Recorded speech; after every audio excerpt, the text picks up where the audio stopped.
Michel Guillen, on vous retrouve pour un deuxième entretien. Alors, on parle souvent du maire, mais on oublie que vous êtes aussi vice-président aux infrastructures et à la voirie à Grand-Chambéry. Et si Saint-Alban progresse en termes d'habitants, c'est toute la couronne qui progresse. Comment on gère ça au niveau des voiries et au niveau des infrastructures? Forcément, les villes de la couronne, c'est là où se développe le plus d'habitants. Chambéry étant le cœur du dispositif. Le acteur.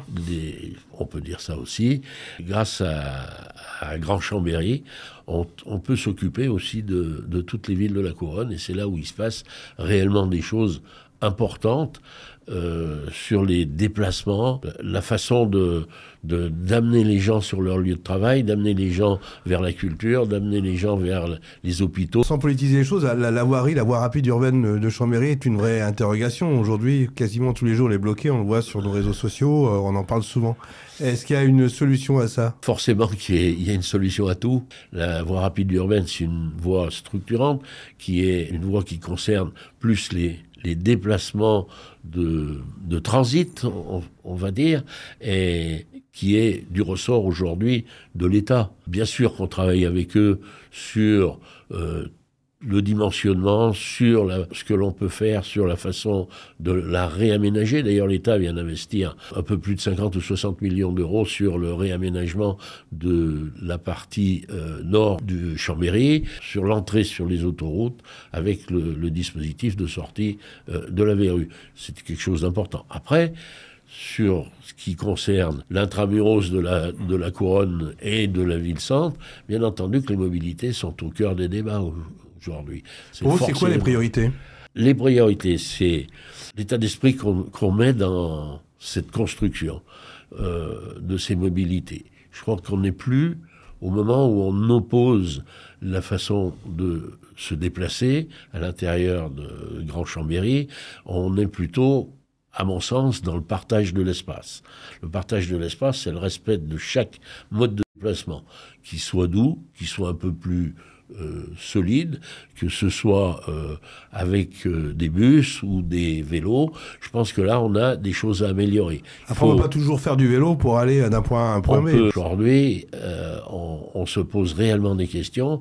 D'ailleurs, on vient d'avoir un petit colloque avec Métropole Savoie sur la soutenabilité de la transition écologique, économique et énergétique, qui est un vrai sujet, et que on n'a plus de déni de ça aujourd'hui dans les gens responsables. Quand tout le monde sera d'accord, parce que politiquement c'est un peu sensible de partout, il y a encore quelques années qui vont passer, quelques mandats. C'est vrai, il faudra échelonner ça va prendre un peu de temps, mais il ne faut pas baisser les bras. Parce que ça serait bien d'accélérer un petit peu, parce que les citoyens ont un petit peu marre de tout ça. On a toujours ces difficultés entre ce qu'il faudrait faire et ce qu'on peut faire. Il y a le temps de la réflexion, il y a le temps administratif, il y a le temps politique, et il y a le temps de la nécessité de la situation.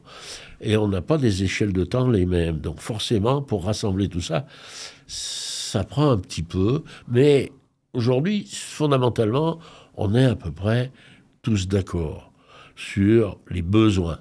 Après, c'est la façon de les mettre en œuvre. Qu'est-ce qui manque pour appuyer sur Play, alors? Vous voulez que je fasse un peu de politique? Je vais en faire. Si vous voulez, comme vous voulez.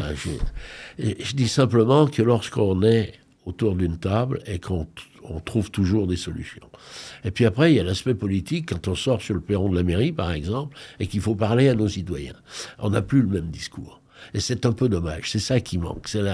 C'est la constante dans le discours, et à mon sens. Alors on en revient à Saint-Alban-l'Est, votre commune. On va parler justement mobilité. Comment la sécurité et la mobilité, vous la gérez à Saint-Alban-l'Est, et quels sont vos objectifs? Alors, on est complètement dans ce que je viens de vous dire. Aujourd'hui, à Saint-Alban-l'Est, on recherche donc ce fameux partage de l'espace avec de la fluidité, avec de la sécurité. Sécurité pour les piétons, sécurité pour les vélos, de l'attention pour les gens qui se déplacent en voiture, et bien sûr, une installation pour ce qui est des déplacements urbains en matière de bus, de mobilité urbaine.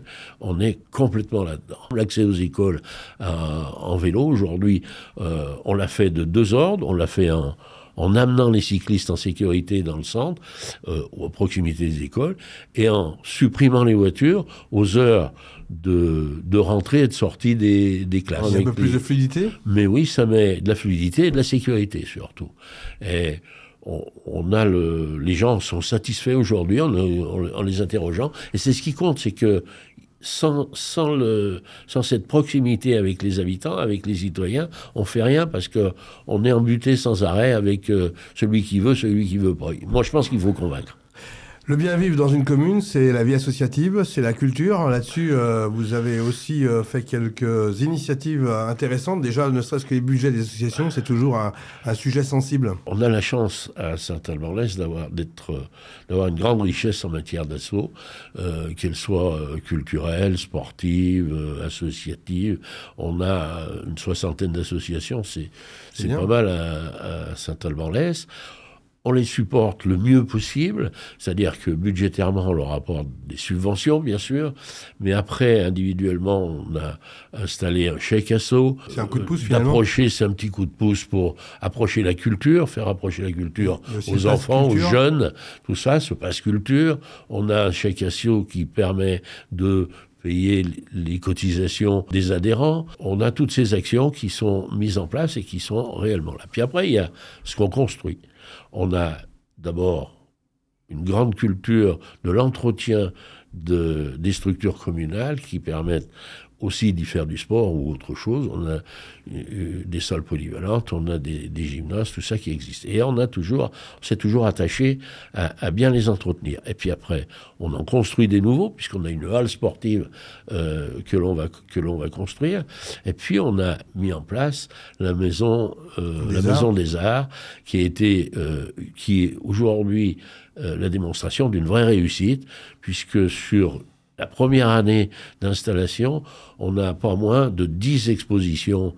C'est quasiment une expo par mois sur une année d'exploitation. On revient sur le budget d'une commune comme la vôtre. C'est pas simple avec les incertitudes que l'on vit aujourd'hui.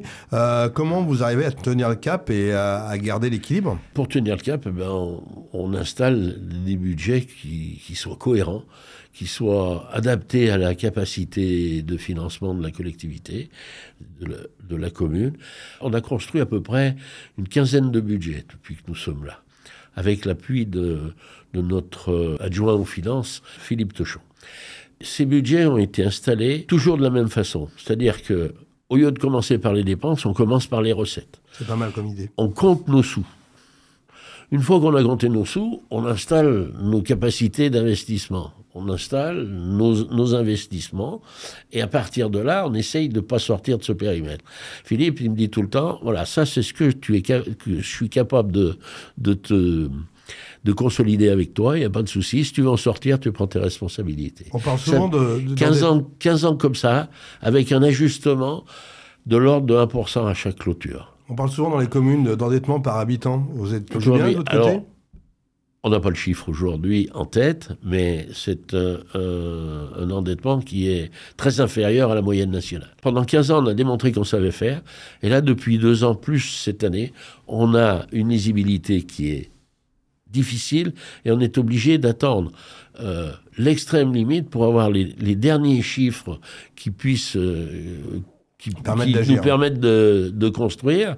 Et c'est pour ça que pendant 15 ans, on a bouclé le budget au mois de décembre, et là, on est obligé d'attendre les derniers chiffres jusqu'au mois d'avril. Vous parlez avec passion, on va conclure cet entretien.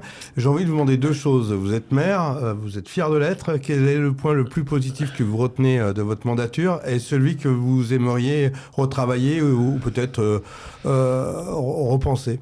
Alors, le point le plus positif, c'est la proximité avec les habitants.